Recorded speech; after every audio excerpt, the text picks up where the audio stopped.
சிவபக்திக்கு முன்னால் தன் உயிரை கூட ஒரு பொருட்டாக எண்ணாத அறிவாட்டாய நாயன்மாரை பற்றிதான் இந்த பதிவில் பார்க்க இருக்கிறோம்.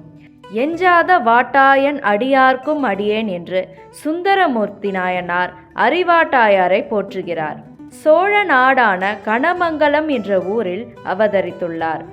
வேளாளர் மரபில் தோன்றி தயானார் என்ற இயற்பெயரை கொண்டு மிகப்பெரிய செல்வந்தராக வாழ்ந்து வருகிறார். சிறு வயதிலேயே தீவிரமான சிவபக்தராக உள்ளார். தினமும் சிவனுக்கு செந்நெல் அரிசி சோறு, சிவப்பு தண்டு கீரை, மாவடு படைத்து உள்ளன்போடு பூஜித்து விட்டுதான் அவர் அன்றாட வேலையை தொடங்குவார். வறுமை என்னும் பதத்தை இறைவன் இவருக்கு அளிக்க இவருடைய செல்வம் கொஞ்சம் கொஞ்சமாக குறையத் தொடங்கின. செல்வம் குறைந்தாலும் தயானாரின் சிவபக்தி குறையவே இல்லை. என் நிலையிலும் இறைவனுக்கு படைக்கும் செந்நெல் அரிசி சோறு, சிவப்பு தண்டு கீரை, மாவடு உணவு ஒருபோதும் தடைப்படக்கூடாது என்ற குறிக்கோளோடு உள்ளார். ஒரு முதலாளியாக வாழ்ந்து கொண்டிருந்த தயானாரும் அவருடைய மனைவியும் வறுமை வாட்ட ஒருவரிடம் கை கட்டி குனிந்து வேலை பார்க்கும் கூலி தொழிலாளியாக மாறுகிறார்கள். உள்ளன்போடு பூஜை செய்தேனே இறைவா, என்னை இப்படி ஒரு வறுமைக்கு தள்ளிவிட்டேரே என்றெல்லாம் அவர் வருந்தவே இல்லை. இவ்வறுமையும் இறைவன் கொடுத்த பரிசுதான் என்று எண்ணி அதையும் அன்போடு ஏற்றுக்கொண்டார். ஒரு நாள் அவரின் வருமானம் முழுவதையும் சிவ கைங்கரியத்திற்கும் சிவனடியார் கைங்கரியத்திற்குமே செலவு செய்து விடுகிறார். தானும் தன் மனைவியும் மதியமும் இரவும் உணவுக்கு கூட வழியில்லாமல் போனார்கள்.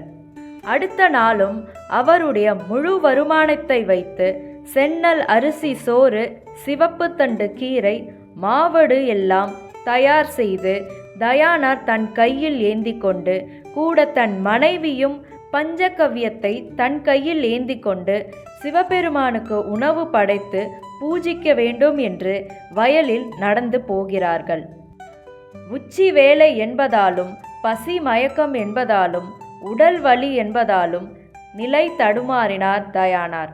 அவரை பிடிக்க மனைவி போக இருவருமே கீழே விழுந்தார்கள். இறைவனுக்கு படைக்கவிருந்த உணவும் நிலத்தில் சிதறின. அதை கண்டு மிகவும் வேதனை அடைந்தார் தயானார். வறுமை வாட்டிய போதும் தன் உயிரை மாய்த்து கொள்ளவில்லை. வேறு எந்த துன்பம் வந்தபோதும் தன் உயிரை மாய்த்து கொள்ளவில்லை. இறைவனுக்கு உணவு கொடுக்க முயலாத நான் உயிரோடு இருந்து என்ன பயன் என்று எண்ணி தன் உயிரை மாய்த்து கொள்ள முற்பட்டார். சிவபக்தியை விட தன் உயிர் முக்கியமில்லை என்று தன்னைத்தானே கொல்ல முற்பட்ட தயானாரை தக்க சமயத்தில் இறைவன் தோன்றி தடுத்து, நீ சிதறிய உணவை நான் அன்போடு ஸ்வீகரிக்கிறேன் என்று சொல்லி அவ்வுணவை இறைவன் உண்ணும் சத்தத்தை கூட தயானாரும் தன் மனைவியும் கேட்டு இன்புற்றனர்.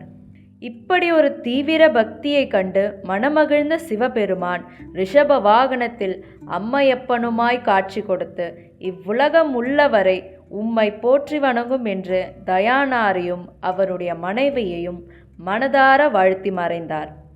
தயானார் என்னும் அறிவாட்டாய நாயன்மாரின் குரு பூஜை தை மாதம் திருவாதிரை நட்சத்திரம் அன்று நடைபெறுகிறது. இறைவனுக்கு நெய்வேத்தியமா உணவு படைப்பது நம்ம இறைவன் மேலே வச்சிருக்கிற அன்பின் வெளிப்பாடு தான். இறைவனுக்கு உணவு இப்படிதான் கொடுக்கணுமா, ஏன் இந்த மாதிரி கொடுக்கலாமே, ஏன் கொடுக்கவே வேண்டாமே அப்படின்ற எண்ணம் பல பேருக்கு உண்டு. சுவாமி எழுந்து வந்து கேட்கவா போறாரு? இப்படி ஒரு அலட்சியம் பக்தியில் இருக்கவே கூடாது. அலட்சியம் எப்போ இருக்குதோ அதுக்கு பேர் பக்தியே கிடையாது. குறைந்தபட்சம் ஒரு சாதம், அது மேலே ஒரு நெய், இதை போட்டு இறைவனுக்கு அன்போடு நம்ம படைச்சோம்னா இறைவனுடைய அருள் நமக்கு பரிபூரணமாகவே கிடைக்கும்.